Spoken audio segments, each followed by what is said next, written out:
from there. Thank you. To address the economic stagnation, NAC targeted the strengthening of the microeconomic framework. They unveiled a more responsible fiscal policy. They unleashed the private sector to participate in investment, particularly in the productive sectors, and especially in infrastructure development and maintenance. To improve equity and reduce poverty, NAC unveiled a program focused on universal free primary education, improved access to basic health, expanded productive capacity in agriculture, and the development of the then overlooked arid and semi-arid areas of the country. The Rainbow Coalition further focused on upgrading the living conditions of urban dwellers through the slum upgrading program. To enhance governance, Rainbow embarked on far-reaching reform of the judiciary, a strengthening of the rule of law and security, improvement in the prisons of police, and implementing reforms in public administration. The Rainbow Coalition shared with the country and the international community a well-spelled out plan to ensure its program could be funded in a sustainable manner. At some stage, the economic recovery strategy investment activities were revised and reprioritized, and the implementation cost brought down from Kenya shillings 706 billion as originally indicated to Kenya shillings 340 billion. The program that Rainbow presented to the country spelled out priority programs, identified key activities within each program, provided budgetary estimates and financing gaps within the overall resource envelope, laid out the implementation timetable, and committed to a set of monitorable targets.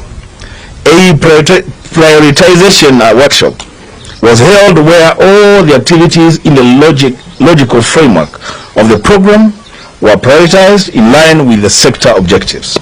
The Rapid Result Initiative was launched.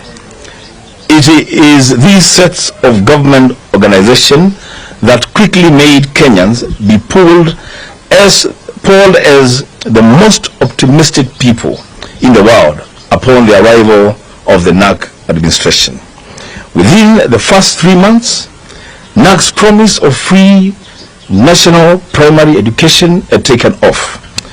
Peaceful reforms had taken off. Anti-corruption measures were in place. Reforms to the judiciary were in place. A code of ethics for public service was in place. By the end of 2003, an economy that was growing at less than 1% had picked up to 1.3%. By 2004, the economy grew by about 4.3%, then shot up to 5.8% in 2005. I'll let my colleague continue from there. I thank you. Without much coercion and drama, the Kenya Revenue Authority began to report a significant increase in tax collection. A prolonged era of low interest rates followed, allowing Kenyans to get bank loans and change their lives. For the cabinet, former President Kibaki assembled an impressive team of reformers who had the ability to turn around the economy and the institutions that had suffered as a result of neglect and corruption. Let's end the history there and turn to the present situation. There is no doubt the economy is in bad shape, but there is also no doubt that it is not worse than what the Rainbow Coalition inherited in 2002 and turned around in a matter of months. Today, months after Kenya Kwanza came to power, day in, day out, we are bombarded how badly things were when the Kenya Kwanza regime took over.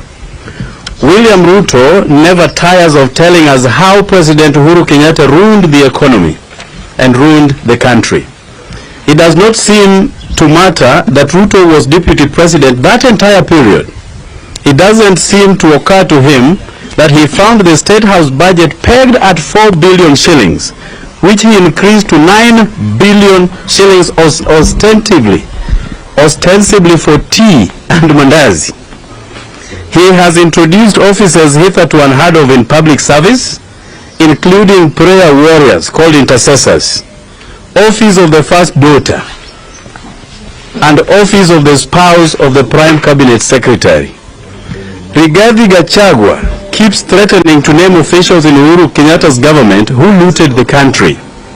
After campaigning on a promise that they would stop the borrowing spree, the Ruto regime is on even a worse borrowing spree. Last Saturday, it was reported that Ruto is seeking 7.6 billion in loans from 76.6 billion in loans from foreign banks. Kenya's public debt hit 9.145 trillion in December, against the allowed limit of 10 trillion shillings, leaving President Ruto's administration with little room to borrow. The shilling is officially exchanging at all-time low of about 127 shillings to the dollar, translating to over 24% depreciation since March 2020. But many banks and foreign exchange bureaus are quoting as high as 137 shillings as the dollar becomes scarce.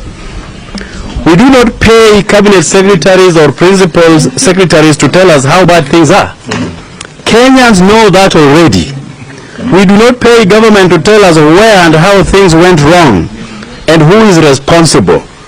We do not pay this administration to supply us with morticians, deniers, and revisionists, which is what we seem to have every day. Honorable Lord, in January. In January,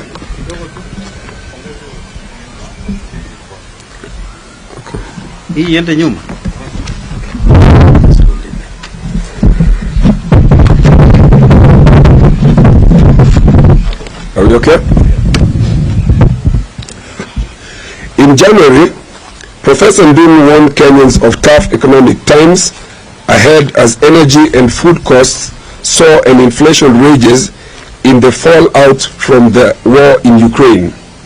During campaign, Ruto said Ukraine war had no effect on Kenya. On Tuesday, Nation quoted Njuguna Ndung'u once again saying, "From all the things we have analyzed, 2023 is not looking good. There are clear signals that is going to be a tough year and that the global economy is one example in terms of where we are going." Ndung'u asked Kenyans to brace for a new round of belt tightening as the new Kenya Kwanza administration moves to stabilize its finances. He did not say when. As electricity prices have continued to soar, David Ndii, the chairperson of Ruto's Council of Economic Advisors, turned around and claimed that the Kenya Kwanza regime never promised Kenyans cheap electricity. Yet, we know countries that have cheaper power than Kenya and do not experience outages. Given the foregoing, we wish to be clear as follows. As Kenyans, we pay administrators to solve our problems, not collate and highlight them. Our question to William Ruto, Gachagua, the team at the National Treasury, and the so-called Council of Economic Advisors are as follows. When are things going to get better? When will the shilling stop falling and losing to other currencies? When will the shortage of dollar end? When will the prices of essential commodities come down? I will let my colleague continue from there. What is the plan? Can the plan be shared with Kenyans? We are concerned that the timelines keep changing. In the beginning, Kenyans were told costs would come down as soon as Ruto put the Bible down. After being sworn in, since putting the Bible down and prices refusing to come down, Kenyans were told fertilizers had been bought, still prices refused to come down. Then we were told Kenya has licensed GMO foods, still prices refused to come down, and the economy refused to pick up. Then we were told to wait for 6 months. Each time the months arrive, the goalpost shifts again. We want answers, and if they do not come in the next few days, we'll have no option but to lead our supporters into these offices for answers. We will follow these officers anywhere and everywhere for answers and not warnings. You should be aware that we even have junior secondary, which is having teething problems. In many of the schools, there's no learning, there's no teaching. In many of the schools, they only have a single teacher who is unable to even assemble the lessons. The questions are, did we take over power without a plan? Thank you very much, my colleagues. I wanted to say, members of the media, that what we are doing here today, we are going to be addressing you more regularly on topical issues touching on the welfare of Kenyans. And we are going to be doing this from here, Orange House, and also from the offices of our member, Azimio, One Kenya coalition political parties. But basically, just to add on the statements that have been read, is to say that from policy, regulatory, and legislative point of view, that there is nothing, there is absolutely nothing that is going on in this government. Zero. We have just gone through supplementary estimates in Parliament, and I know most of you have the details. There is nothing in that supplementary budget that pointed out to the direction of a government that is trying to lift Kenyans from bottom to up. Again, we are going through budget policy statement right now. Again, in that document, there's zero. There's nothing pointing to the direction that there's a government that is keen on improving the welfare of Kenyans in the areas that they cite in churches. So what we are saying, what we are telling Kenyans is that we are worse off. We have never been worse off the way we are worse off today. And therefore, our message is that we are not going to wait, and Kenyans should not wait. We are tired, and we have to take the responsibility of taking care of ourselves as Kenyans. And lastly, before you bring up your questions, you know, there's this debate that is going on in the country about the expenditures of the previous regime, and the expenditure and how they were occasioned and how they happened. And I have seen that a constitutional office, the office of the Controller of Budget, is trying to run away from responsibility.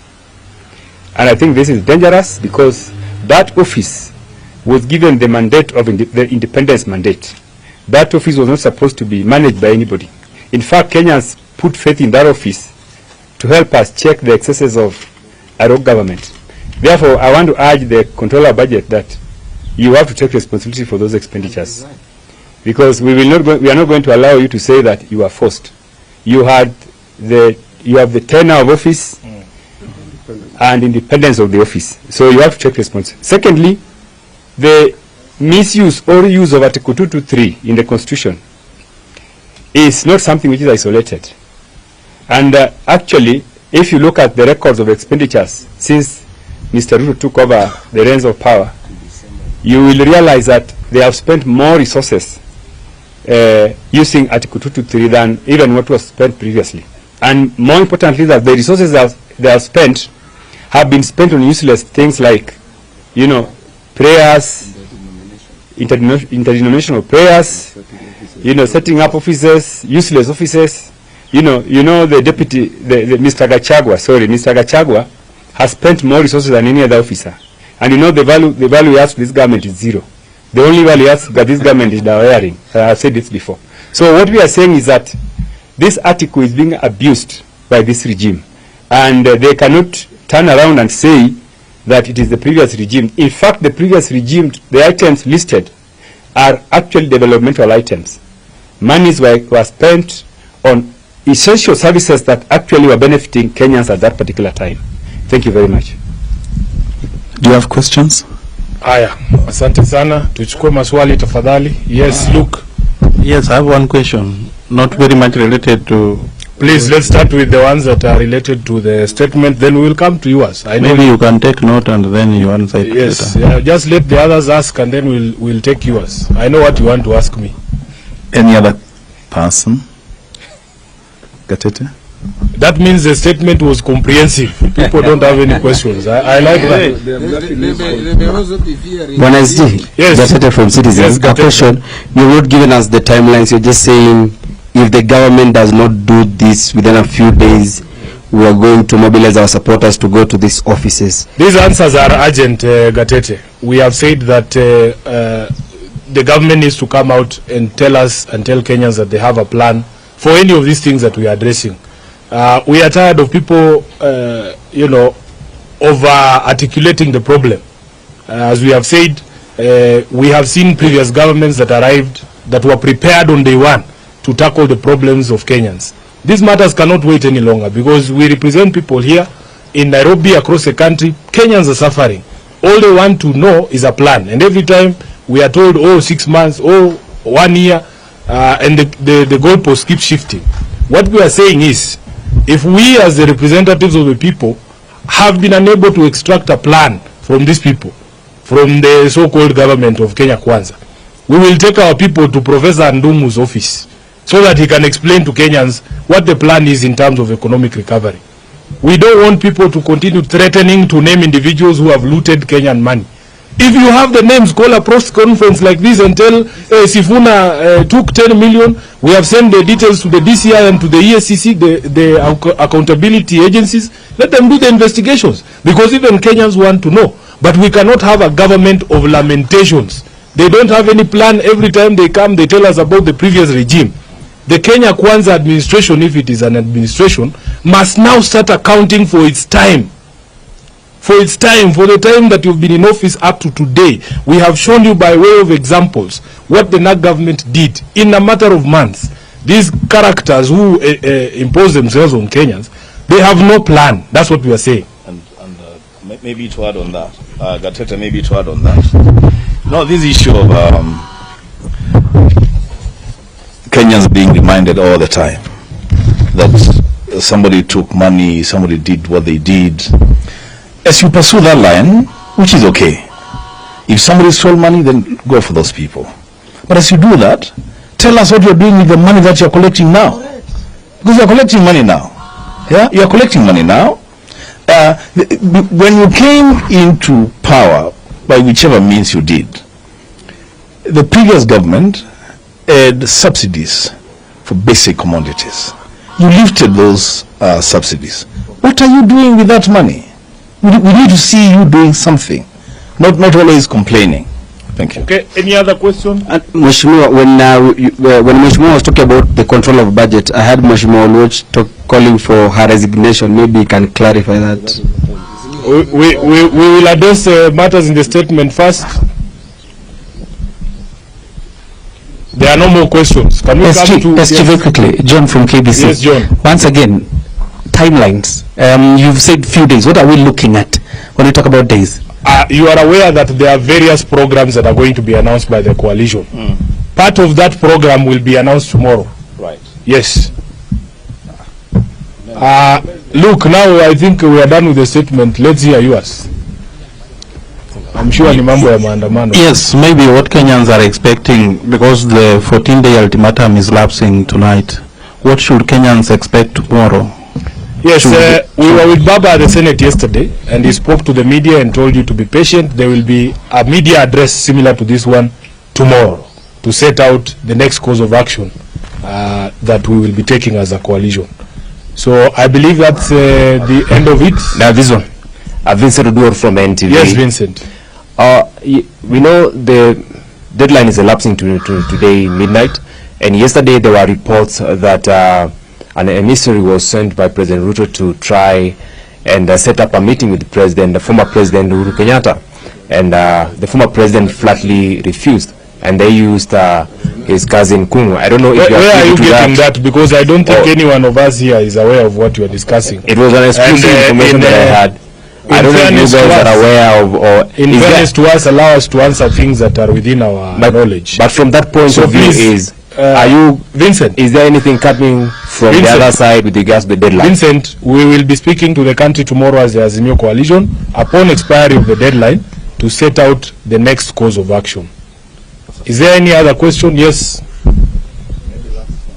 No, it's okay. We can go the whole day if you want. Thank you. There's no coalition which when you won an election, some of your members, we are seeing them going to State House, and there is an allegation some of the money they are paid is the money which is coming from Texas. What's your take on that, and what are you going to do with that? Because if that's true, then the petroleum is just we will discuss that matter at another opportunity. I have told you we are back at Chungwa House. We will be giving briefs of meetings of the party, the coalition, at regular intervals, and I'm sure these matters will be addressed. For now, Kenyans want to know if this government has a plan to reduce the price of unga at least to the 100 shillings that Uhuru left. Hapo ndio tuko. Asanteni sana, Mungu awabariki.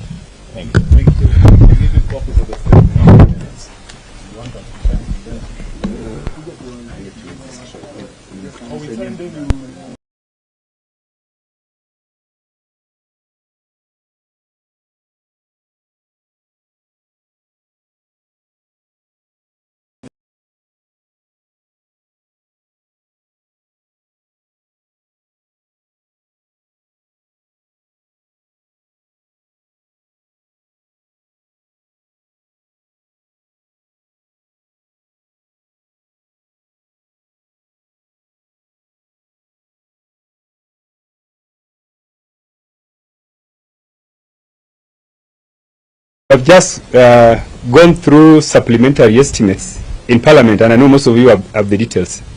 There's nothing in that supplementary budget that pointed out to the direction of a government that is trying to lift Kenyans from bottom to up.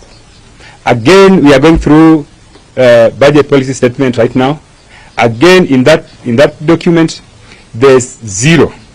There's nothing pointing to the direction that there's a government that is keen on improving the welfare of Kenyans in the areas that they cite in churches. So what we are saying, what we are telling Kenyans is that we are worse off. We have never been worse off today. And therefore, our message is that we are not going to wait. And Kenyans should not, we have to take the responsibility of taking care of ourselves as Kenyans. And lastly, before you bring up your questions, you know, there's this debate that is going on in the country about the expenditures of the previous regime and the expenditure and how they were occasioned and how they happened. And I have seen that a constitutional office, the office of the Controller of Budget, is trying to run away from responsibility. And I think this is dangerous. It's not supposed to be managed by anybody. In fact, Kenyans put faith in that office to help us check the excesses of our own government. Therefore, I want to urge the Controller of Budget that you have to take responsibility for those expenditures, because we are not going to allow you to say that you are forced. You have the tenure of office and independence of the office, so you have to take responsibility. Secondly, the misuse.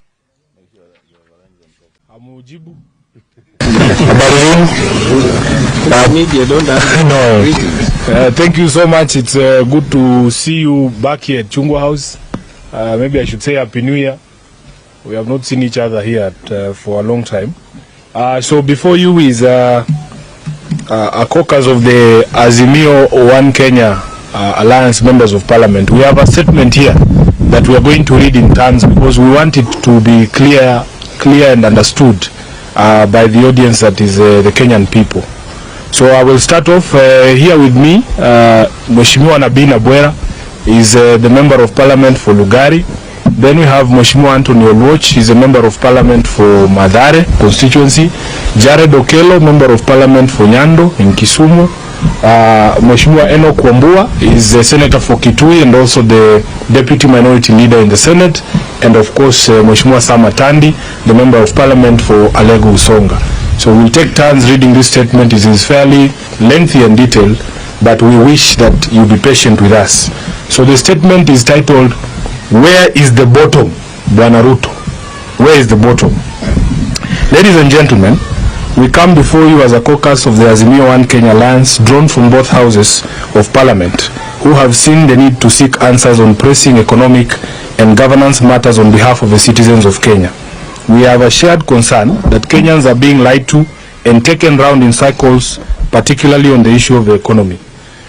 While we will continue participating in the public barazas where the issue is equally being canvassed, we want to bring this matter more decisively to the public discourse. Where need be, we will take it ourselves to government offices if that can help us get coherent and believable answers on the matter of the economy, which we can then share with the citizens of Kenya. Although we want to address ourselves to the present situation, we wish to present some brief historical facts for purposes of context. This is not the first time Kenya's economy has gone to the dogs. When the National Rainbow Coalition took power in December of 2002, the economy was at its lowest. It was growing at about 1%. The World Bank, the IMF, and most bilateral lenders had cut funding for Kenya. Tourism had collapsed, the road network had collapsed, infrastructure was in tatters, corruption was at its highest as the only thriving industry in the country.